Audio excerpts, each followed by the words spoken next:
أهلا وسهلا أبطال الصف الثالث الإعدادي حول نقطة هامة جدا حول كيفية نشأة الكون. بيقول لي لم يكن أحدا موجودا عند نشأة الكون ليرى كيف نشأ الكون، ولكن الاكتشافات الحديثة في علمي الفيزياء والفلك، علمين فيزياء والفلك، مكنت العلماء من اقتفاء تاريخ الكون منذ اللحظات الأولى، بمعنى معرفة كيف نشأ الكون. ورغم تعدد النظريات، ولكن سوف نتناول شرح أهم نظرية، ألا وهي نظرية الانفجار العظيم. بتفترض النظرية دي أن بداية الكون كان عبارة عن كرة غازية ضئيلة الحجم مرتفعة الضغط ودرجة الحرارة. يبقى ميزة الكرة إن هي كانت كرة غازية يا ولاد وضئيلة في الحجم، صغر الحجم وغازية، ولكن مرتفعة في الضغط والحرارة. الكرة دي حدث لها انفجار هائل منذ 15 مليون سنة، فتناثرت في الفضاء، وتبع هذا الانفجار عملية تمدد وتغير مستمرين حتى الآن. وتولد عن هذا الانفجار كل أشكال المادة والطاقة والفضاء والزمن. يبقى كده نقدر نسأل سؤال ونقول من العلمين اللذان تناولا نشأة الكون؟ أقول له علمي الفيزياء والفلك. طب الكون ده كان في بدايته إيه شكله؟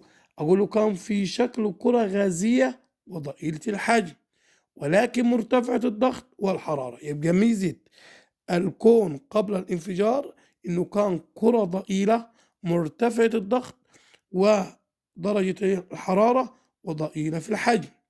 الكرة دي ماذا حدث لها؟ حدث لها انفجار منذ 15 مليون سنة، تكون عنه كل أشكال المادة والطاقة والفضاء والزمن. النقاط دي مهمة: المادة والطاقة والفضاء والزمن. وهذا الانفجار تبع عملية تمدد وتغير مستمرين إلى الآن. طب إيه تعريف النظرية؟ النظرية بتقول لي هي نظرية تفسر نشأة الكون منذ 15 مليون سنة. تولد عن الانفجار زي ما قلنا 4 حاجات: المادة والطاقة matter and energy and space، والفضاء and time والزمن. وتبع هذا الانفجار عملية تمدد وتغير مستمرين. طب ايه مراحل نشأة او مراحل الانفجار؟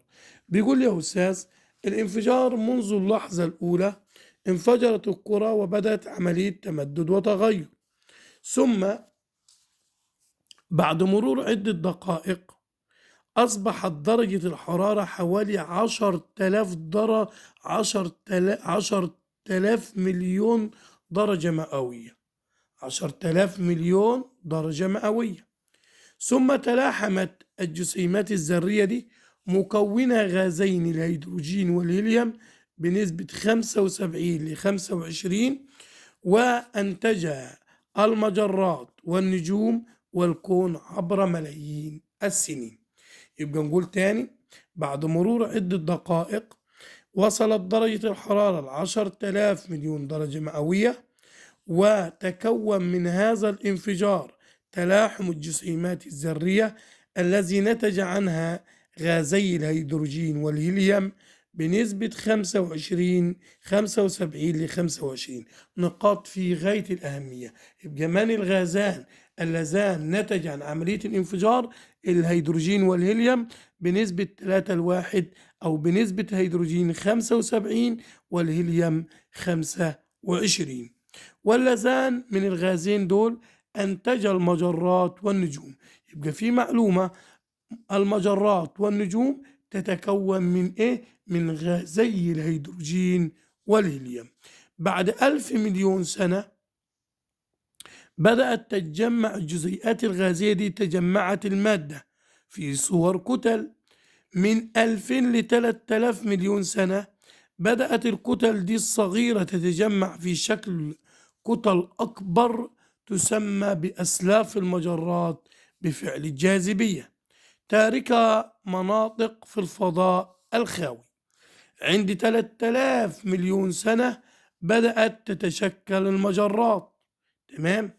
عند 5000 مليون سنة بدأت تتكون مجرة درب التبانة أو الشكل القرصي الآن.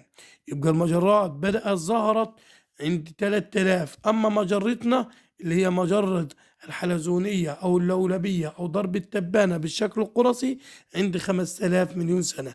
يبقى 5000 مليون سنة، يبقى تكونت بعد تكون المجرات بحوالي 200 مليون سنة. إذا المجرة بتاعتنا تعتبر مجرة حديثة التكوين. تمام. بعد 10,000 مليون سنة بدأ يتكون نجم الشمس. تمام. نجم إيه؟ الشمس، ستار سان. ثم نشأت الأرض وباقي الكواكب. يبقى الأرض وباقي الكواكب نشأوا مع نشأة الشمس عند 10,000 مليون سنة. منذ 12 مليون سنة بدأ ظهور أشكال الحياة الأولى على سيرفيس إيرث، على سطح الأرض. طب عند 15 مليون سنة بدأ يتكون الكون بالشكل إيه؟ بالشكل الحالي. أبرز النقاط اللي بتجي في نظرية الانفجار العظيم بالنسبة الغازان اللذان ظهر من الانفجار: الهيدروجين بنسبة 25، والهيليوم 75، والهيليوم بنسبة 25، يعني بنسبة 3:1. برضك من النقاط المهمة إن بدأت تتشكل المجرات عند كام؟ أقول له عند 3000 مليون سنة. أما مجرتنا بشكلها القرصي بدأت تتكون عند 5000 مليون سنة.